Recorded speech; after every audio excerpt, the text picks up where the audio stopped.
Jason hadn't slept. After the door turned by itself and the note changed, he sat in silence. At 4:31 again, the lights flickered violently, then went dark. A faint static buzz grew from the old radio on his shelf. He hadn't touched it in years. Now, the dial slowly turned on its own. Maya, Jason said into the phone. It's happening again. The power's out, but the radio just switched on by itself. Don't move, Maya warned.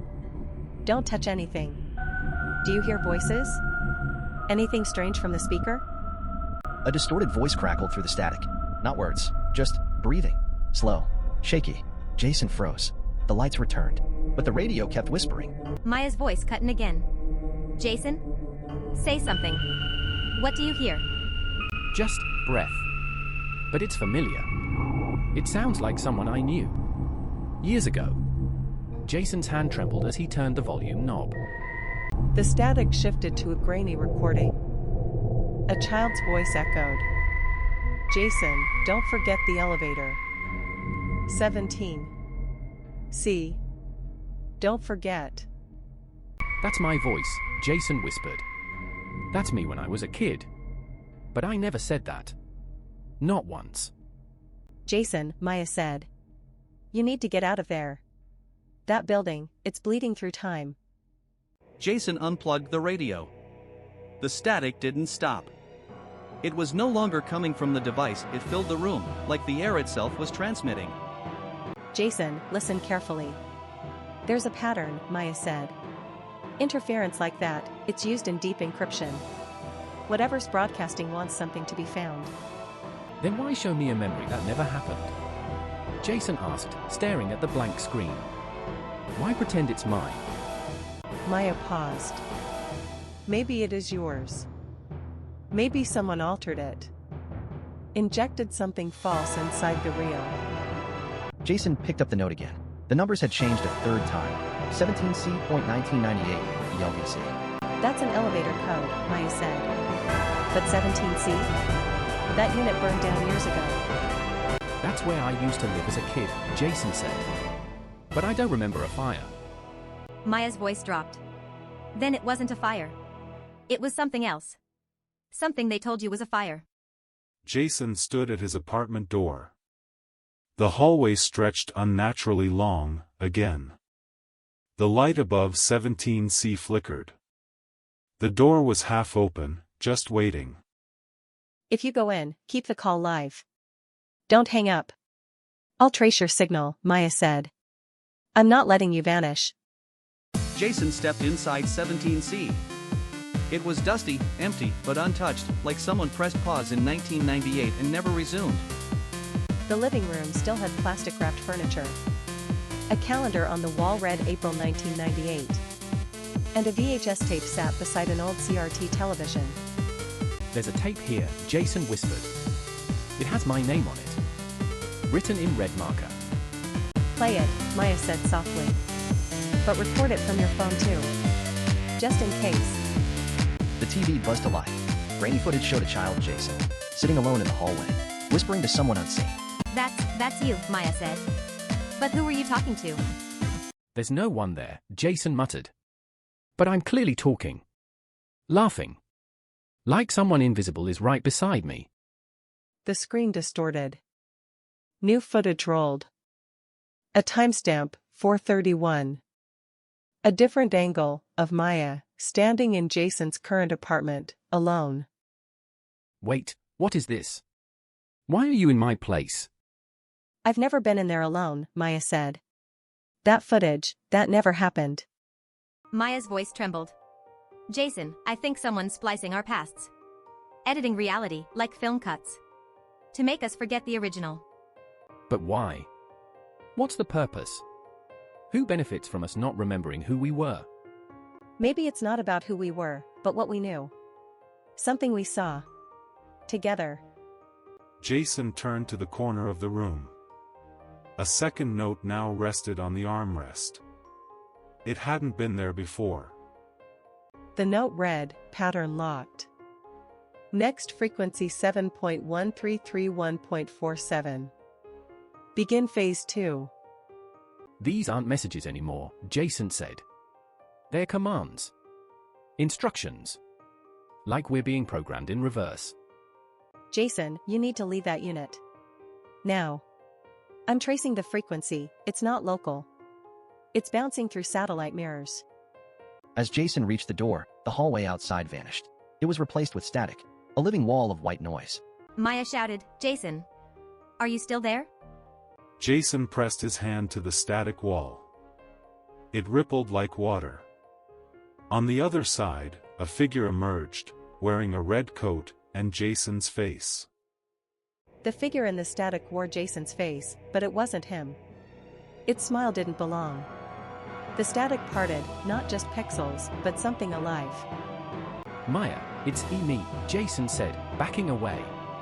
But I'm standing right here. Jason, don't look directly at it, Maya warned. It's mimicking. Static constructs mimic identity, but they corrupt memory too.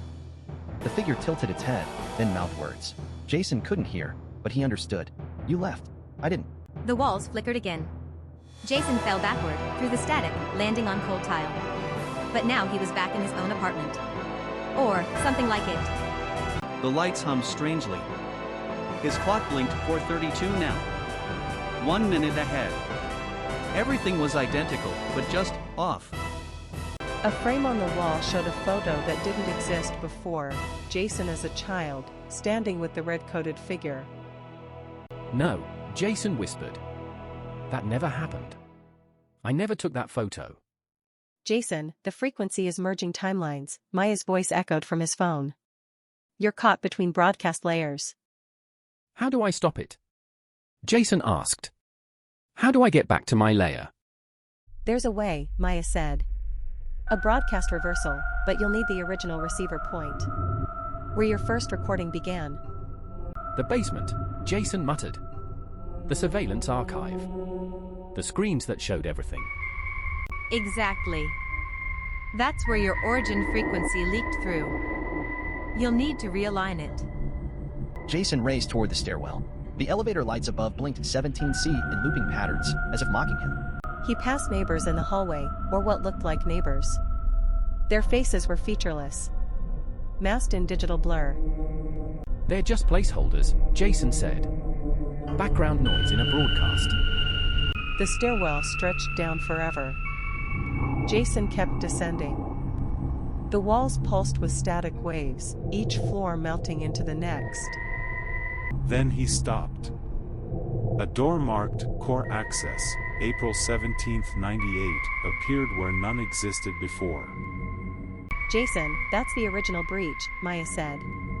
That date, that's when your memory fragment started looping. Then it ends here, Jason whispered. Or I do.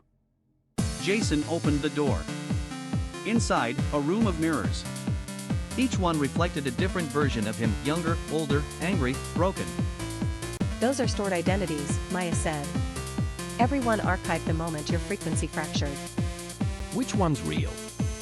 Jason asked. None, Maya replied. But the one you choose to face decides what becomes permanent. Jason stepped toward a mirror with his younger self, the one holding the same yellow note. It reached out. So did he. Contact. A blast of white light. Then silence. Jason collapsed to the floor. When he opened his eyes, the mirrors were gone. Maya, he called.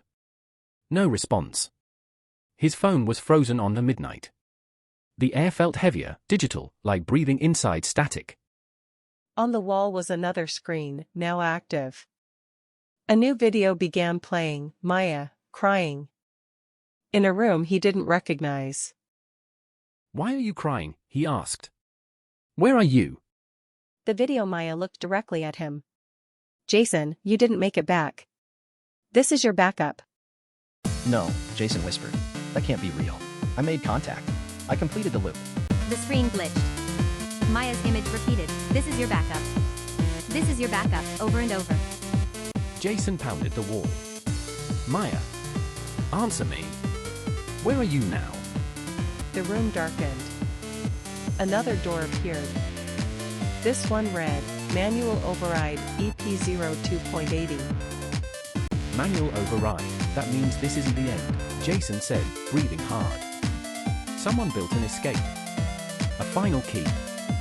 Maya's voice echoed faintly now. Jason, if you hear this, choose the door. End the pattern. Jason grabbed the knob. A shot pulsed through his arm, but he held on. The room unraveled around him. The static roared like a storm. Then it collapsed inward. A single flash, and silence. Jason awoke on the apartment floor. The radio was off. The clock read 4:30. And Maya stood at the door, holding a yellow note. You reset it, Maya said. But not everything. There's a new note now. And it's not your handwriting. Jason slowly took the note from Maya's hand. The paper felt heavier than before, colder, almost metallic. The numbers on it flickered as if alive. It wasn't here when I arrived, Maya said quietly. The apartment was empty. And then, it appeared on your floor. Like before. Jason turned the note over, written on the back in shaky ink. If you're reading this, you didn't make it back. I did. Maya stepped back. Jason, what if you're not the only version of you here right now? Then where's the real me? Jason asked. And how do I know which one I am? The room suddenly buzzed, the lights dimmed again. A faint sound emerged from the unplugged radio, a voice repeating, pattern unstable. Host detected. Jason glanced at the wall. A new crack had formed, running from the ceiling down toward the electrical panel. Through it, static bled into the room. We triggered something, Maya whispered. The broadcast didn't end, it just adapted. Then we've been living inside it this whole time, Jason said. And it's learning faster than we are. A second note appeared beside the first. Same paper. Same handwriting. It simply read, Episode 3 begins at 4:17 a.m. Don't be late.